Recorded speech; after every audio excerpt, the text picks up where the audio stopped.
बाजार बोलता है इसमें हम एफआईजीआईस के डेटा से शुरुआत करेंगे, उसके बाद हम देखेंगे कि ग्लोबल इंडिसेस कैसी हैं और कौन से शेयर हैं जो धमाल मचा रहे हैं। तो सबसे पहले एफआईजीआईस का डेटा, तो एफआईजीआईस के डेटा में देखें तो थोड़ी सी स्ट्रेंथ तो एफआईज भी देने लगे हैं, थोड़ी सी स्ट्रेंथ देने लगे हैं।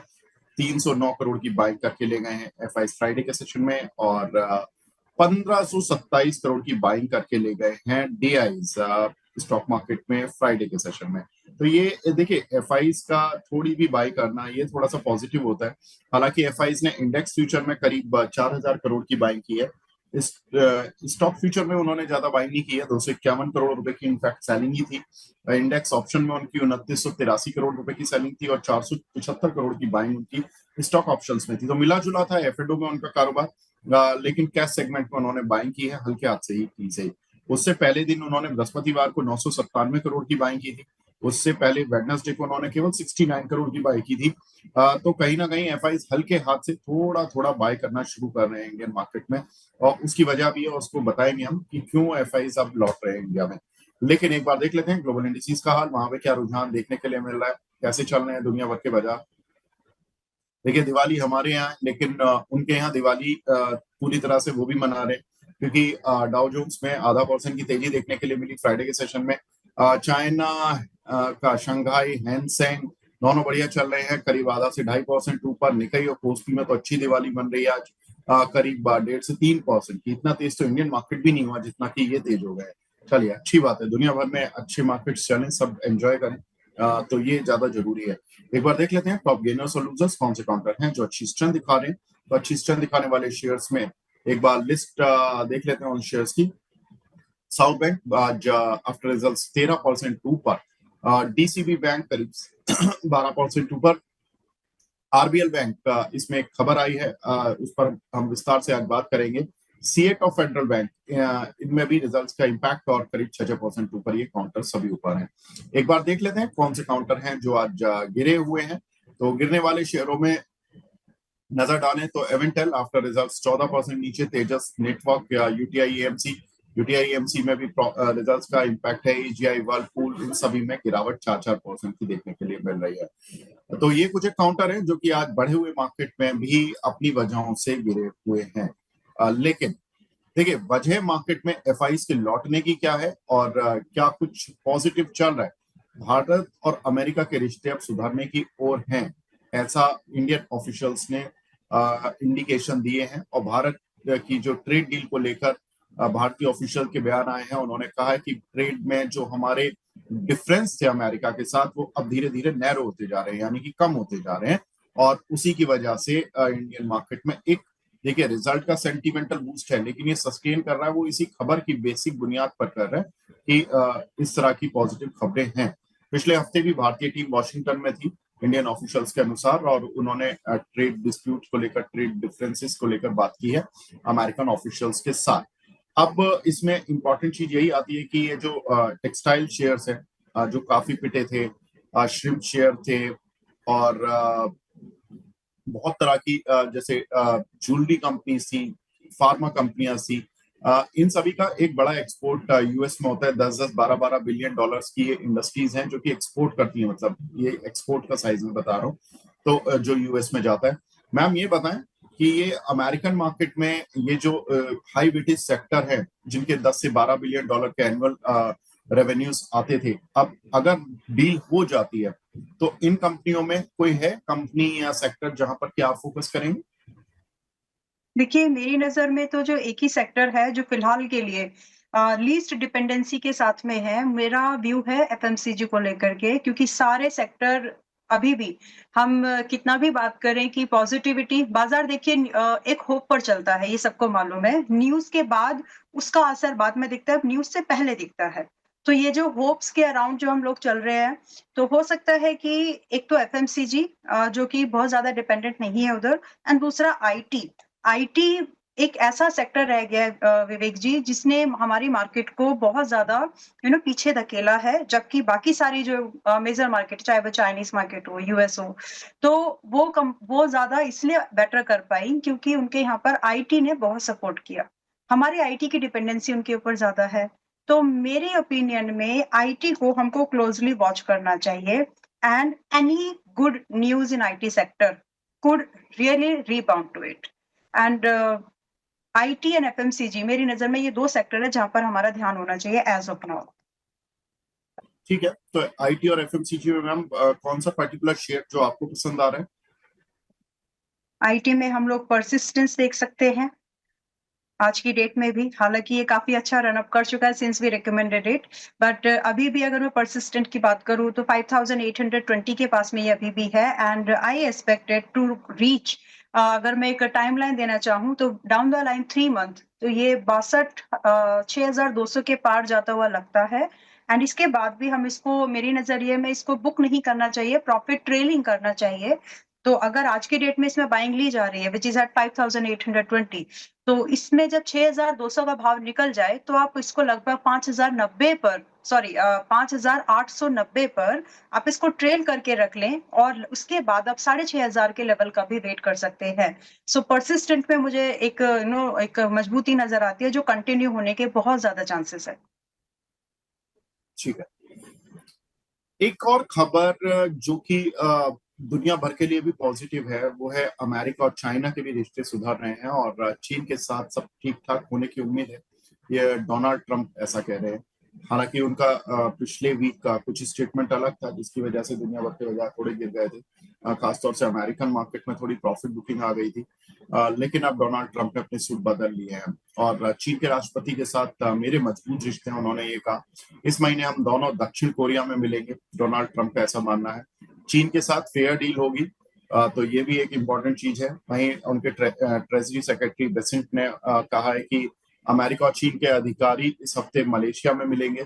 तो ये इस हफ्ते की एक मीटिंग होने जा रही है उनके ऑफिशियल्स की और साथ ही इस महीने होने जा रही है दोनों देश के राष्ट्रपतियों की। तो ये एक इम्पोर्टेंट कदम होगा अमेरिका और जी। चाइना के रिश्तों को लेकर और पहली बार ये दोनों मिलेंगे, शी जिनपिंग और डोनाल्ड ट्रंप इनकी दूसरी टर्म में।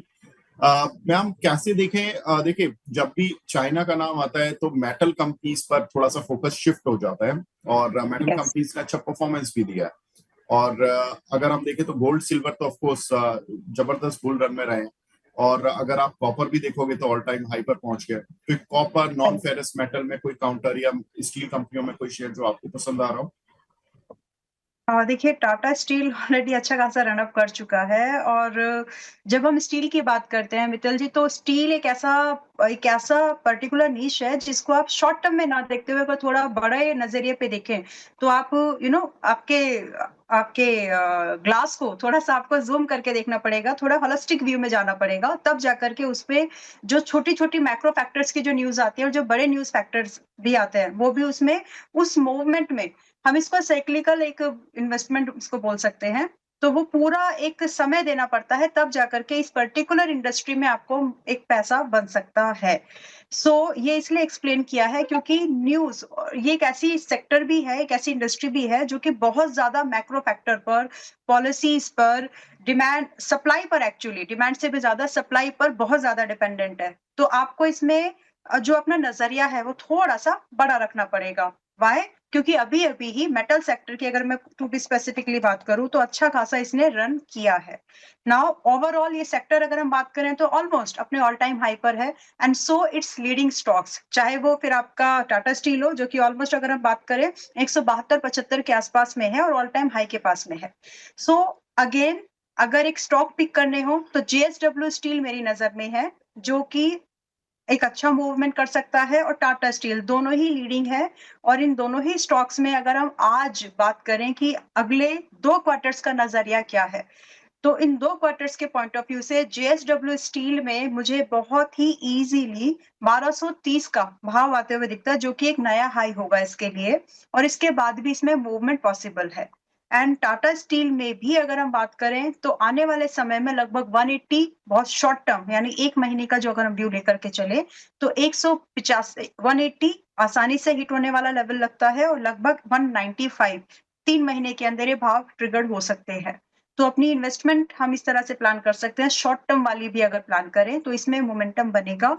बट मैंने एक्सप्लेन इसीलिए किया था सेक्टर को कि ये sector already all time high पर है। तो आपको अपना एक्सपोज़र जो है बहुत ही केयरफुली अलॉट करना पड़ेगा। जी।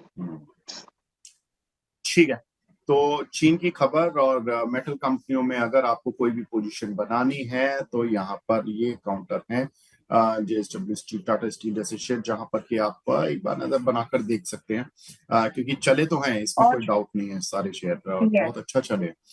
लेकिन और चला है आज एक शेयर और जिसने की पूरी बैंक निफ्टी को हिलाकर रखा हुआ है, और वो है एचडीएफसी बैंक का। क्योंकि देखिए एचडीएफसी बैंक भले ही आधा परसेंट चले, 1% चले, लेकिन उसकी वेटेज इस तरह की है कि वो सेंटीमेंट जरूर चला देता है। तो सेंटीमेंट उसने 400 पॉइंट 500 पॉइंट ऊपर जो आज बैंक निफ्टी है, उसमें एक पीछे बैकग्राउंड में एक तरह से कह सकते हैं हम एचडीएफसी बैंक रहा है। हालांकि रिजल्ट से पहले भी थोड़ा सा चल गया था। रिजल्ट कैसे आए हैं? रिजल्ट ठीक ठाक आए हैं। नेट प्रॉफिट करीब 11% बढ़ा है, नेट इंटरेस्ट इनकम करीब 5% बड़ी है। तो 30,114 करोड़ से बढ़कर नेट इंटरेस्ट इनकम करीब 31,550 करोड़ रुपए रही। प्रॉफिट अप हुआ 16,821 से 18,641 करोड़ रुपए का रहा। एनपीएस भी कम हुए हैं, और उसके इन्हीं वजहों से जो जेफरीज की राय आई है, वो कंपनी में उन्होंने अपना टारगेट बढ़ाया, 1200 से बढ़ाकर 1240 किया, बाय की रेटिंग दी। मॉर्गन स्टैनले ने ओवरवेट रेटिंग दी है, 1200 का टारगेट दिया है। मैम आपके टारगेट देंगे? ओके, देखिए एचडीएफसी बैंक वेरी लाइकली कि 1650 1065 1065 के भाव को ये जल्दी ही टच कर सकता है, और जैसे ही ये टच करेगा आप ये मान के चलें कि बैंक निफ्टी कहाँ जाने वाला है। तो one of the leading bank, not only this actually, जितने भी ओवरऑल अगर हमारे बैंकिंग के स्टॉक्स की बात करें, चाहे वो पीएसयू जिन्होंने मेजॉरिटी, अभी जो फिलहाल मैं इस स्टेटमेंट को देना चाहती हूँ विवेक जी, कि रिसेंट ये जो अभी पूरा हम लोगों ने बैंक निफ्टी में रिबाउंड देखा, या ये जो रैली देखी है, वेव देखी है, टेक्निकली आप इसको कुछ भी बोलें, लेकिन अपसाइड की जो मूवमेंट देखी है, ये basically it came from the PSU banks. अभी तो प्राइवेट बैंक्स चलेंगे, तो प्राइवेट बैंक जब चलेंगे तो ये नए हाइस की तरफ ऑलरेडी हम लोग हैं। अब नए हाइस की हम तैयारी में हैं, और ये जो वेव है, ये जो अपसाइड की मूवमेंट है, ये एक अच्छा खासा बैंक निफ्टी को या फिर फाइनेंशियल स्टॉक्स को, टू बी मोर स्पेसिफिकली, ये अच्छी खासी मूवमेंट दिला सकती है। तो जो रिजल्ट है एचडीएफसी बैंक के जो रिजल्ट है, इन्होंने डिसअपॉइंटमेंट नहीं दिया है, बिकॉज अभी के मार्केट में एक्सपेक्टेशन सिर्फ लोगों की या फिर एनालिस्ट पॉइंट ऑफ व्यू से इतनी ही थी कि रिजल्ट बहुत ज्यादा खराब नहीं होने चाहिए।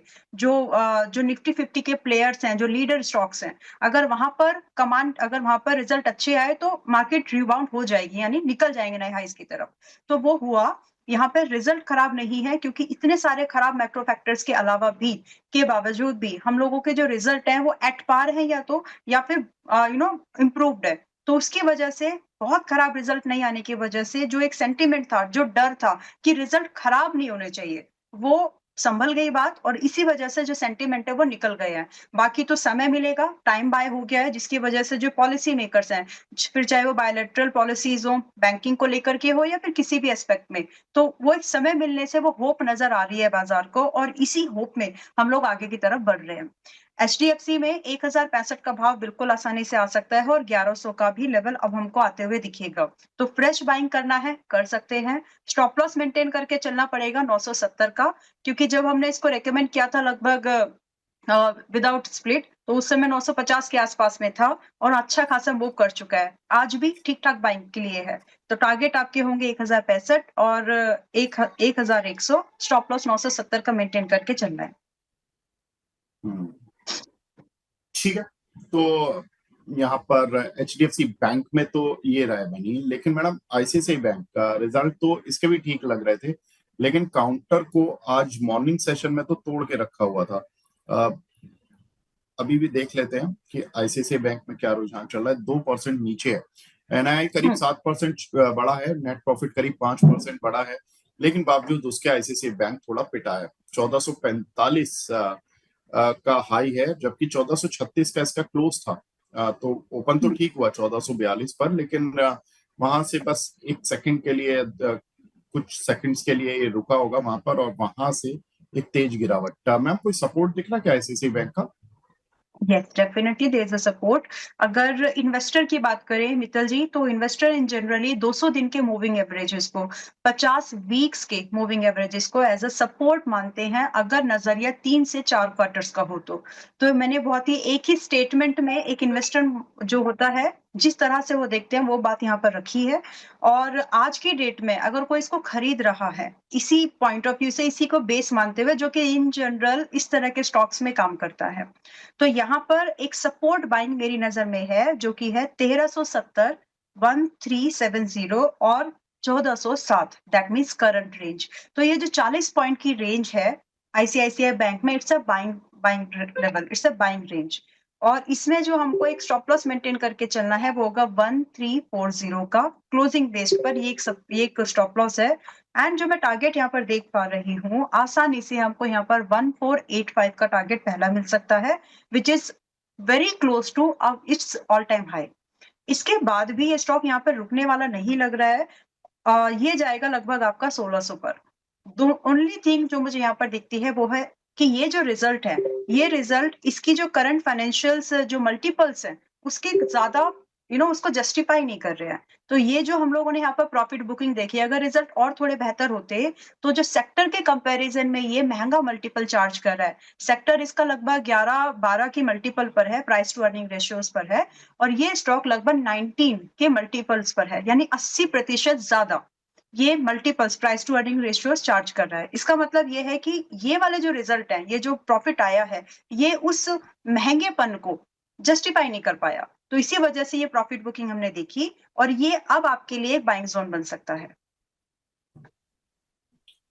ठीक है, तो आईसीआईसीआई बैंक पर राय मिली। अब राय लेते हैं यस बैंक पर। रिजल्ट्स तो इसके भी अच्छे आए हैं। क्या नेट इंटरेस्ट इनकम 5% बढ़ी, नेट प्रॉफिट 18% बढ़ा। देखिए बैंकिंग में नतीजे ठीक ठाक आ गए हैं, उम्मीदें नहीं थी इस तरह के नतीजों की, और नतीजे उम्मीद से यस बेहतर ही आए हैं। और यस बैंक इसीलिए आज देखो तो करीब 3% ऊपर है। मैम आज प्रॉफिट बुक करें, यस बैंक में 3% ऊपर है। हालांकि 22-23 रुपए का शेयर है, कोई इतना ज्यादा प्रॉफिट तो मिलता नहीं है एब्सोल्यूट टर्म में, लेकिन अगर किसी ने अच्छा वॉल्यूम लिया हो तो वो प्रॉफिट बुक करे या अभी और उम्मीद कर सकता है? मित्तल जी, देखिए, when it's comes to any stock और any script it's about percentage. तो जो लोग 18 रुपए के आसपास, जब हम लोग एक बार रिकमेंड किया था मैंने, तो अगर 18 रुपए के आसपास जो लोग ले पाए हैं, तो उनके लिए ऑलरेडी अगर हम देखें तो अप्रोक्सीमेटली ये 22-25% का गेन है। राइट। तो फ्रेश बाइंग आप जो छोटे साइज के छोटे इन टर्म्स ऑफ डिनोमिनेशन, जब आप 20-25-50 रुपए वाले स्टॉक की बात कर रहे हैं हम लोग, जब जब जब भी as an investor as a trader, तो वहां पर हमें ये जरूर देखना है कि उसमें अगर वो 20 से 24 जाता है तो कितना परसेंट हुआ, या फिर 20 से 22 से 20 आता है तो कितना नुकसान हुआ। परसेंटेज वाइज हमेशा अपनी चीज को क्लैरिटी रखिए, तो आप ऐसे छोटे स्टॉक्स में जहां पे वॉल्यूम्स है आप कुछ अच्छा कर पाएंगे। अब येस बैंक में वॉल्यूम्स होते हैं, तो यहाँ पर आपको आसानी से लिक्विडिटी मिल जाती है। नाउ आज की डेट में जो ये 22 रुपए 28 पैसे पर 88 पैसे पर चल रहा है, क्लोज टू 23 रुपए के आसपास में है।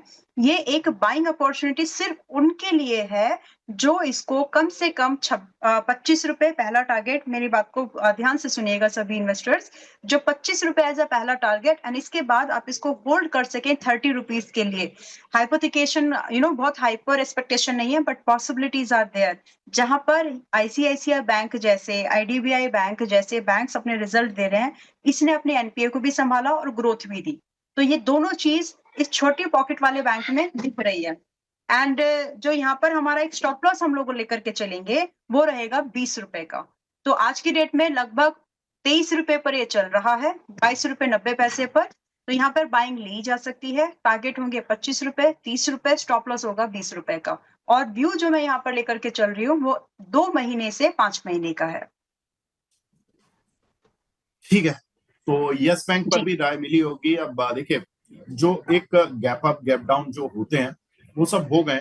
तो अब असली गेम अब का होता है, क्योंकि जिनको ट्रेड स्मार्ट करना आता है वो तो शुरू से मॉर्निंग में कर ही लेते हैं, लेकिन जो बेचारे थोड़ा सा फंस जाते हैं कई बार ट्रेड में, देखते हैं कि अच्छा रिजल्ट आया है वो बाय कर लेते हैं और ऊपर फंस जाते हैं, उनको रिजल्ट में कोई पेच नहीं समझ आता है, तो वहां पर थोड़ा सा दिक्कत हो जाती है उन शेयर्स में। एक बार देख लेते हैं आज ऐसा ही एक शेयर आईडीएफसी फर्स्ट बैंक, देखिए उसने जबरदस्त मूव दिखाया, 7% ऊपर। उम्मीदें कुछ खास नहीं थी, लेकिन प्रॉफिट में 75% का जंप देखने के लिए मिला, और नेट इंटरेस्ट इनकम करीब 7% बढ़ी, और नेट प्रॉफिट 75% बढ़ता हुआ दिखाई दिया, काउंटर 7% ऊपर। मैम, अब जी, ये यहाँ से बहुत सारे लोग, जब ये 75 और 76 चलता था, उस समय 84 और 90 की बातें किया करते थे। अब जी। रिजल्ट तो आज हमारे सामने हैं, साथ हैं, लेकिन इतने अच्छे रिजल्ट के बाद भी आज ये उन्हीं लेवल्स पर आया जहां से गिरा था। तो अभी एक्चुअल में जो इस रिजल्ट का इम्पैक्ट है वो इस काउंटर पर दिखा नहीं है। मतलब अगर आप एक पुराने निवेशक है जिसने लिया ही 76-77 पर है, तो उसके लिए तो आज रिजल्ट बस उतना है कि रिलीफ दे रहा है, लेकिन प्रॉफिट नहीं दे रहा है। क्या ये हुँ। प्रॉफिट में बदल पाएगा उसका रिलीफ? यस, और ये मौका है। अगर एक फ्रेश काउंटर की बात करें कि आज हम क्या खरीद सकते हैं, तो उसमें आईडीएफसी फर्स्ट बैंक एक है। देखिए मित्तल जी, हम वही तो बात कर रहे थे कि मार्केट रिजल्ट में ये एक्सपेक्ट कर रहा था कि 2 चीज़ें होती है देखिए, अच्छा आएगा कि बुरा आएगा। बस हम यही एक्सपेक्टेशन में थे कि बुरा ना आ जाए। बुरा नहीं आएगा तो फिर पॉजिटिव सेंटिमेंट्स कंटिन्यू हो जाएँगे एंड दैट्स व्हाट हैपनिंग। तो जहाँ पर बढ़िया रिजल्ट आए हैं, वहाँ पर अच्छा रिवॉर्ड मिल रहा है, जहाँ पर आपके एनपीएस भी इम्प्रूव हुए, आपका प्रॉफिट भी इम्प्रूव हुआ, तो वहाँ पर उनको बूस्ट किया जा रहा है। उसमें पॉजिटिविटी कंटिन्यू हो रही है। लेकिन जहाँ पर आप एक लेग में रह गए या फिर आप महँगे हैं उन गेन्स के लिए, तो फिर वहाँ पर हमको प्रॉफिट बुकिंग लग रही है। बट आईडीएफसी फर्स्ट बैंक आज की डेट में अगर मैं इसको देखूँ और फ्रेश बैंक के बारे में सोचूँ, इट्स अ थम्स अप, खरीदा जा सकता है। और रही बात जो पहले से होल्ड करके बैठे हैं, जिनका पेन आप समझ रहे हैं कि जिन्होंने लिया ही 76-75 पे था, उनको क्या करना चाहिए? So this time they could consider to hold it, क्योंकि यहाँ बहुत ही ईज़िली आपको 79.50 यानी उन 79-89 व्हाटएवर इट इज़, 79.50 आपको एक फर्स्ट टारगेट के रूप में मिलेगा, जो कि इसके बाद आपको लगभग 87 का सेकंड टारगेट यहाँ पर मिल सकता है। हाँ, इस बार आपको अपना स्टॉप लॉस ज़रूर मेंटेन करके चलना है, जो कि कल का क्लोजिंग प्राइस है। ध्यान दीजिएगा, there is a statement, closing comes from professionals. तो आपको क्लोजिंग मैटर करती है, आपको क्लोजिंग ज़रूर ऑब्जर्व करनी है। आज की क्लोजिंग अगर आपको या फिर इस हफ्ते की क्लोजिंग, जो ये पूरा अभी हफ्ता निकलेगा, इस पूरे हफ्ते की क्लोजिंग अगर आपको 74 के ऊपर मिल रही है, that is a positive sign about IDFC first bank and यहाँ पर लॉन्ग कंटिन्यू किए जा सकते हैं। स्टॉप लॉस जो मेंटेन करना है, वो हमको यहाँ पर मेंटेन करना होगा 70 का, और बस इसके साथ स्टॉक को होल्ड किया जा सकता है फॉर द गिवन टारगेट्स। ठीक है। तो यहाँ पर आईडीएफसी फर्स्ट बैंक देखिए दोबारा अपनी उसी टारगेट की रेंज को अप्रोच कर सकता है ये काउंटर, जहां पर कि पहले ये अप्रोच किया करता था। ये बहुत अच्छी बात है और काउंटर ने अच्छी स्ट्रेंथ दिखाई। गिरा था, अब संभल गया और अच्छी बात है। अब एक काउंटर जिसने कि आज पूरी निफ्टी को हिला कर रखा हुआ है, वो है बाजार का सबसे बड़ा प्लेयर रिलायंस इंडस्ट्रीज। देखिए क्या नतीजे, अगर देखोगे तो आपको ऐसा लगेगा कि नतीजे खराब हैं, लेकिन काउंटर को देखोगे तो आपको लगेगा कि नतीजे तो कहीं ना कहीं अच्छे हैं, पढ़ने में मिस्टेक हो रही है। तो पढ़ने में मिस्टेक क्यों है? देखिए रेवेन्यू में करीब 2.43 से 2.55 लाख करोड़, ये तो लाख करोड़ की बात है इनकी। दुनिया सारे शेयर करोड़ में बात करते हैं, 1000 करोड़ में रेवेन्यू आते हैं, इनके लाख करोड़ में आते हैं। और प्रॉफिट 32% डाउन हुआ है, लेकिन इस प्रॉफिट में एक कैच है। वो आपको कैच अगली स्लाइड से मिलेगा। जिस कंपनी का एबिटा और एबिटा मार्जिन ऊपर होते हैं ना, तो उस केवल आपको लाइफ में अगर रिजल्ट देखना है तो मैं ये बता रहा हूँ कि आप एबिटा देखा करो। नेट प्रॉफिट इंपॉर्टेंट है, लेकिन एबिटा उससे ज्यादा इंपॉर्टेंट है और एबिटा मार्जिन भी उससे ज्यादा इंपॉर्टेंट हो जाते हैं। तो ये जो स्लाइड है ना एबिटा और एबिटा मार्जिन वाली, ये बहुत इंपॉर्टेंट है। इसने रिलायंस को आज पूरा घुमा दिया। अब रिलायंस चूंकि बहुत सारे लोग बोल रहे थे, अभी अंशुल जी भी हमारे साथ जुड़ने वाले हैं, वो भी बताते हैं कि 1420 1450 ये रेंज थी जहां पर ये फंस जाता था। उस रेंज में जाकर आज वो सारी रेंजें तोड़ दी हैं। मैम सही में तोड़ दी हैं? अब तोड़ दी हैं तो कहां तक जाएगा? बात निकली है तो दूर तक जाएगी। और ये देखिए, ऑलरेडी मैं रिकमेंडेशन में दे चुकी हूँ, नॉट सिर्फ पब्लिकली यानी न्यूज़ के थ्रू ही नहीं, प्लेटफ़ॉर्म्स के थ्रू ही नहीं, मेंबर्स को भी हमने इसमें लॉन्ग पोज़ीशंस दिए हैं। एंड मित्तल जी, ये एक नई वेव की शुरुआत है। एंड कल का ही एक स्टेटमेंट मेरा मुझे याद आ रहा है कि ये जो निफ्टी का नया हाई बनने वाला है, सो इसमें सबसे ज़्यादा कंट्रीब्यूट करेगा Reliance industries. On this note मुझे यहाँ पर रिलायंस इंडस्ट्रीज में अभी भी यहाँ पर 1465 का सुबह जब ये मार्केट खुली तो 1465 वाज द फर्स्ट टारगेट जो कि हिट हो गया, लेकिन फिर भी इसमें और जगह है। अब हम इसको और जो सेकंड थर्ड टारगेट्स हैं वो ओपन है, तो इसमें हम लोग 1525 का पहला सेकंड टारगेट एक्चुअली हम वेट कर सकते हैं एंड 1600 के लिए हम इसमें आराम से वेट कर सकते हैं। ध्यान हमें ये देना है कि ये स्टॉक अभी निकला है, ये एक नई नई मूवमेंट की शुरुआत हुई है, तो इस मूवमेंट में बने रहने वालों को एक अच्छा गेन मिलेगा। जो इसको मिस कर देंगे उनके लिए शायद ये एक फिर फोमो होगा, बाद में ऊपर के भाव पर जाने पे खरीदने पर और तकलीफ होगी। सो बेटर है एक्सक्यूज मी, अगर आप खरीदने का प्लान कर रहे हैं तो अभी खरीद लीजिए, खरीद सकते हैं। और आपका जो स्टॉप लॉस मेंटेन करके चलना है वो होगा 1350 क्लोजिंग बेस पर। बस 1350 का स्टॉप लॉस रखें दिमाग में, 1525 एंड 1600 का वेट करिए as a second and third target. Fresh buying ले रहे हैं तो आप as a second and first and second target, और इसके बाद आप इसको ट्रेल करिएगा। जैसे ये 1600 के ऊपर निकल जाए आप इसको ट्रेल करिएगा। अब ये टारगेट्स देने के बाद में हमें यहाँ पर एक चीज और समझनी है कि ये स्टॉक हेवी कैप है, हेवी लार्ज कैप स्टॉक है, और generally large cap stock year on year या फिर सीएजीआर बेस पर अगर हम देखें तो निफ्टी 50 को ही रेप्लिका करते हैं, या फिर हम ये कह सकते हैं कि ये स्टॉक निफ्टी 50 को यू नो निफ्टी 50 को रिफ्लेक्ट करते हैं। सो दोनों ही बात एक जैसी है। इन सेइंग दिस, अगर आपको कुछ ही महीनों में आपके ये गिवन टारगेट्स मिल जाएं तो आप अपने प्रॉफिट को बुक कर लीजिएगा, पूरे साल भर रुकने की जरूरत नहीं है। इससे जो कंसोलिडेशन फेज है वो आपका बच जाएगा, और आपके जो गेन है जो एक साल में मिलने वाले थे अगर 2-4 महीने में मिल रहे हैं तो आप उसी फंड को दूसरी अपॉर्चुनिटीज में यूज कर पाएंगे। क्योंकि अल्टीमेटली अगर हम एक लॉन्ग टर्म के लिए भी रख के इसको रखेंगे मूवमेंट के बाद, तो फिर वही होता है कि एक मूव हुआ फिर consolidation profit booking all that stuff. तो बेटर है जैसे ही आपको प्रॉफिट मिल जाए आपके गिवन टारगेट्स आप इसमें बुक करके निकल सकते हैं।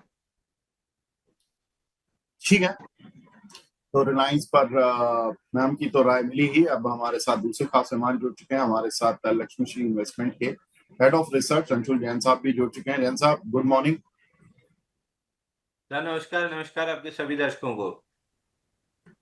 अंशुल भाई, पहले तो आपको दिवाली की बहुत बहुत शुभकामनाएं, आपको, आपकी पूरी टीम को, और आपका पूरा जो लक्ष्मी श्री इन्वेस्टमेंट है, वैसे भी नाम में ही लक्ष्मी है तो आज तो पूजन भी है लक्ष्मी जी का, और तो आपकी पूरी कंपनी में लक्ष्मी जी की वर्षा हो और आपके ऊपर सबसे ज्यादा स्पेशल कृपा हो लक्ष्मी जी की, हम यही कामना करते हैं। सर, भगवान सबका भला करे, बस शुरू मुझसे करे। ठीक है, और शुरू का Good फ्लो man. तेज रहे, या मतलब ऐसा तो नहीं कि पहला फ्लो है वो थोड़ा स्लो आया, बाद में दुनिया को ज्यादा मिल गया। अरे कोई दिक्कत नहीं सर, बस अपने को अपना हिस्सा मिल जाए, बाकी दूसरे की कमाई पे मेरी नजर होती नहीं है। मेरी नजर सिर्फ मेरी पे होती है। आप 100 कमा रहे, अच्छा, 1000 कमा रहे, मुझसे मतलब नहीं, मेरा हिस्सा मुझे मिल जाना चाहिए। खैर, दिवाली की शुरुआत करते हैं प्रॉफिट बुकिंग से। 20 दिन में 18.54% चल चुका है आरबीएल बैंक, तो इसको अब एक बार शॉर्ट टर्म के लिए बुक कर लीजिए। नया कंसोलिडेशन जब मिलेगा तब करेंगे। ये ट्रेडर के लिए है, इन्वेस्टर अभी भी अपना माल पकड़े रखिए, 400 रुपए आएगा तब देखेंगे। ठीक है, तो आरबीएल बैंक का ये यहाँ पर प्रॉफिट बुक करने की सलाह। लेकिन आज हम स्टॉक एक्सरे में अंशुल जी थोड़ा सा इस पे विस्तार से बात भी करने वाले हैं। आपने आके प्रॉफिट बुकिंग करा दी है, लेकिन ट्रेडर्स के लिए ये भी आपने अच्छा क्लॉज बोल दिया, वरना थोड़ा सा फिर स्टॉक एक्सरे में ज्यादा डिस्कशन के लिए बचता नहीं पॉइंट। अच्छा अंशुल भाई, ये बताएं, आप तो रिलायंस को काफी क्लोजली ट्रैक करते हैं, आज रिलायंस में एक अच्छी तेजी देखने के लिए मिल रही है, क्या लग रहे हैं सर आपको लेवल्स? सर वही 1414 का ब्रेकआउट मिला है। अगर ये ब्रेकआउट सस्टेन हो गया, होना तो चाहिए, क्योंकि 10 मिलियन का एवरेज वॉल्यूम है, 13 मिलियन का वॉल्यूम ऑलरेडी हो चुका है, और अभी कितना 11 ही बजा है, तो शाम होते होते 250% वॉल्यूम राइज तो आ ही जाना चाहिए। तो उस हिसाब से लग रहा है कि वॉल्यूम ये ब्रेकआउट सस्टेन होगा। बट ब्रेकआउट का पहला रेजिस्टेंस आएगा कपनैंडल पैटर्न की नेकलाइन, जो कि है 1536 के आसपास, तो 1536 तक जा सकता है। 1536 निकला तो फिर और तेजी डेवलप होगी। और जो पुराना व्यू है अपना, जो 1140 1150 के आसपास से अपन बनाए थे कि इन्वेस्टर्स जो है 2000 रुपए तक के लिए प्ले कर सकते हैं, तो वो 2000 रुपए का टारगेट अभी भी खुला हुआ है। इसी मूव में चल जाए, 1536 के पास कंसोलिडेट करके फिर चले, या जैसे भी चले, जाना इसको 2000 से 2400 रुपए है। ठीक है, अमला मैम, आप हमारे साथ जुड़े उसके लिए शुक्रिया, लेकिन अगर कोई आपकी कोई कॉल हो तो प्लीज हमारे साथ शेयर कर दीजिए। ऑल राइट, देखिए डाबर है जो कि मैं शेयर करना चाहती हूँ, लेकिन अंशुल जी से प्रेरित होकर के मुझे भी एक चीज याद आ गई। दिवाली का समय है, सो बेटर है कि कुछ प्रॉफिट बुकिंग घर लेके जाए और उसको एंजॉय किया जाए। तो शेयर इंडिया स्टार्टिंग में ही अभी इस हफ्ते में ही मैंने आपको रिकमेंड किया था, मतलब मनी 9 पर ही 142 के पास में, 142 140 की रेंज में, और ये 205 के पास में अभी चल रहा है। तो मेरे ख्याल से 40-45% का प्रॉफिट है। अगर लेकर के जाना है तो लेकर के जाया जा सकता है, if somebody wants to use it for their festival season. But again जो मेरा इसमें टारगेट है, देखिए 240 और 300 का, मैं अभी भी यहाँ पर पॉजिटिव आउटलुक लेकर के हूँ, लेकिन 40% प्रॉफिट बुरा नहीं है 3-4 सेशन में। तो make a call, make a decision, अगर आप चाहते हैं तो बुक कर लीजिए, और जो फर्दर और भी ट्रेड्स है उसमें चाहे तो उसमें शिफ्टिंग कर सकते हैं। गिवन दिस, थोड़ा बुक करना चाहे तो थोड़ा भी कर सकते हैं, क्योंकि शेयर इंडिया 240-300 तक जा सकता है अभी भी। वेल, अभी जो दूसरा स्टॉक जैसे अभी हमने बात किया तो डाबर था, देख मित्तल जी, डाबर में आईडीएफसी फर्स्ट, जहां पर एक अच्छी अपसाइड की मूवमेंट बनती है, सो विद डाबर इंडिया।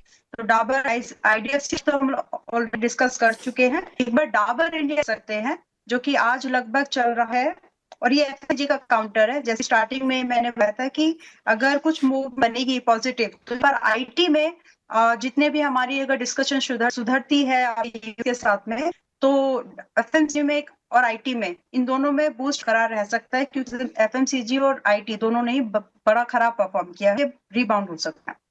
तो डाबर में अभी 507 का भाव है, जाते जाते 525 का एक टारगेट मुझे रहा है यहाँ पर, 540 का, 540 के बाद भी बुक नहीं करना है, होल्ड करना है, अगर कर सकते हैं तो। और जो इसमें स्टॉप लॉस मेंटेन करके चलेंगे वो 190 का होगा। This is just a view. 540 जो मैं टारगेट देख रही हूँ, ये सिर्फ आपका 30 से 50 दिन का ही व्यू है। इसके बाद अगर आपको 40 से दिवाली तक में कन्वर्ट करना चाहे तो ये अच्छी आपको दिखा सकते हैं 670 तक।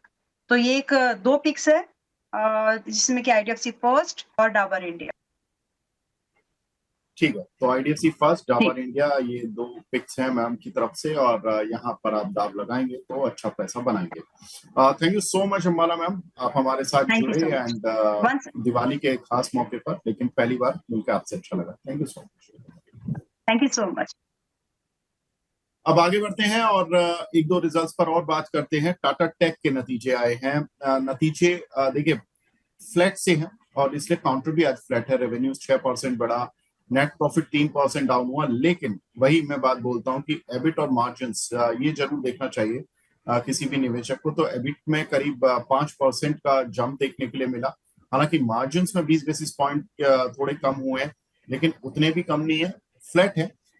अब ये देखना है कि काउंटर कहां से किस तरह से ट्रेड करेगा। काउंटर भी आज फ्लैट है, बिल्कुल 680 के आसपास ही चल रहा है, आधा % नीचे है। अंशुल भाई, टाटा टेक में कोई पर्टिकुलर सपोर्ट और रेजिस्टेंस दिख रहा है अभी हाल फिलहाल? तो टाटा टेक से पहले एक वो देख लीजिए, तिलक नगर इंडस्ट्री, टीआई, तिलक नगर ही है ना, हाँ टीआई। इसको अभी बाई दिया है क्लाइंट्स को 479 में, 482 चल रहा है। ये मतलब 2-4 दिन में अगर चला तो एक आध हफ्ते में 8-9% का रिटर्न दे सकता है। अब भाई ये टाटा टेक पे ये अभी अभी क्लाइंट्स को बाई दिया है, तो डिस्क्लेमर। ठीक है, 481 नहीं, पहले तिलक नगर इंडस्ट्री को डिस्कस कर लेते हैं अंशुल भाई। 483 के करीब करीब आ गया। देखिए आपके कहते ही भागने लगा 483। ये देखिए ये चार्ट है, ये यहाँ पे बात हुई और एकदम से अंशुल भाई ने बोला और ये काउंटर में मूव शुरू हो गया। अंशुल भाई कहां तक जाना है? रिस्क दो टारगेट आप देते हो अक्सर, एक रिस्क फ्री, दूसरा टारगेट, तो वो दोनों दे दीजिए आप। दोनों बता दो। 492.90 पे रिस्क फ्री और 512.50 का टारगेट। रिस्क फ्री कितना बताया सर आपने? 492.90। ठीक है, 490-290। तो रिस्क फ्री टारगेट और 512 का टारगेट, ये दोनों आपको मिले हैं। और एक स्टॉप लॉस और बताइए अंशुल भाई की स्टॉप लॉस क्या रखना है इसमें? 457.40 का क्लोजिंग बेसिस पे दिया है। ठीक है, तो तिलक नगर इंडस्ट्रीज यहाँ पर टारगेट और स्टॉप लॉस दोनों ही अंशुल जी ने दे दिए हैं। और देखिए इंट्राडे में आप कहते कहते 485, एक बार दोबारा चार्ट दिखाइए भाई, डे हाई पर आ गया काउंटर। पहले तो बहुत बढ़िया। अंशुल भाई आज तो पूजा का दिन है और आज दारू का काउंटर आपने चलवा दिया, मतलब क्या करवा के क्या मानोगे आप? नहीं नहीं सर, राम राम राम राम राम राम। अपने को तो सिर्फ पैसा कमाने से मतलब है। हाँ, पैसा कमा के आप कहीं भी खर्च कर लें। हाँ?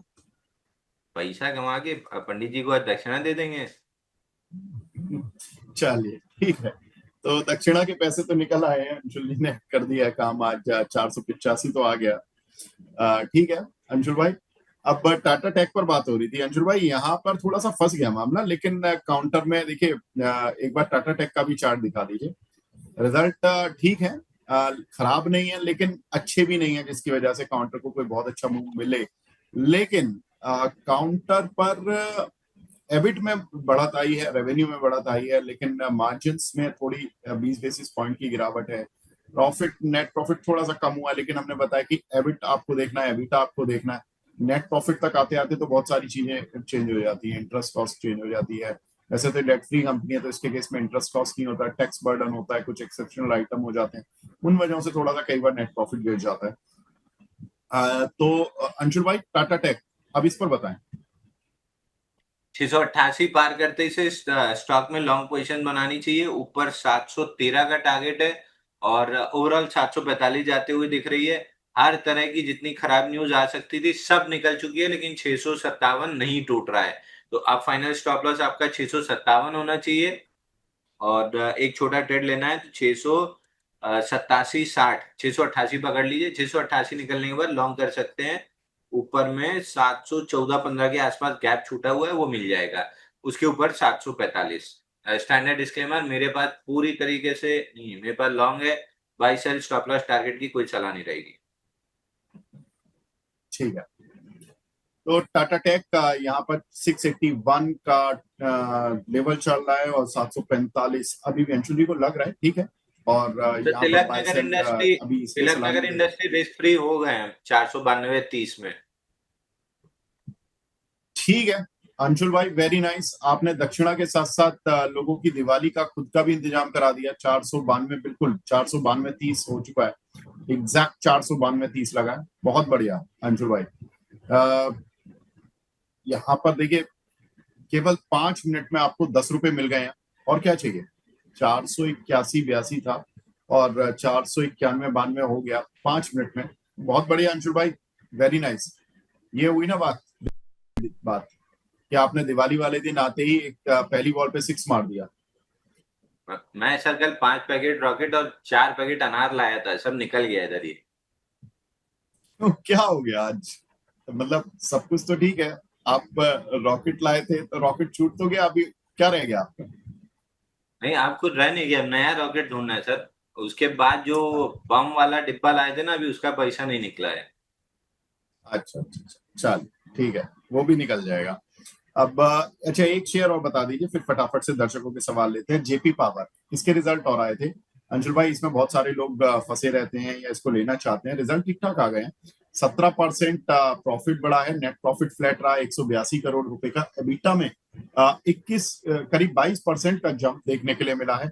और मार्जिन में 32.7% के मार्जिन देखने के लिए मिले हैं 31.5% के मुकाबले। कैसे देख रहे हो अंशुल भाई जेपी पावर को? कंपनी प्रॉफिटेबल हो गई है, यही बहुत बड़ी चीज है, और पिछले 6-7 क्वार्टर से प्रॉफिट मेंटेन कर रहा है। बट आपको याद होगा, ये हमने डिस्कस किया था 14 जुलाई को कि ब्रेकआउट दिया है 351 दिन के कपनैडल पैटर्न से 23 रुपए 74 पैसे का, लेकिन एटीआर एक्सटेंशन कैंडल तुरंत ही दिख रही है, तो यहाँ पे लॉन्ग नहीं करेंगे। ब्रेकआउट फेल होने की पूरी पूरी पॉसिबिलिटी है।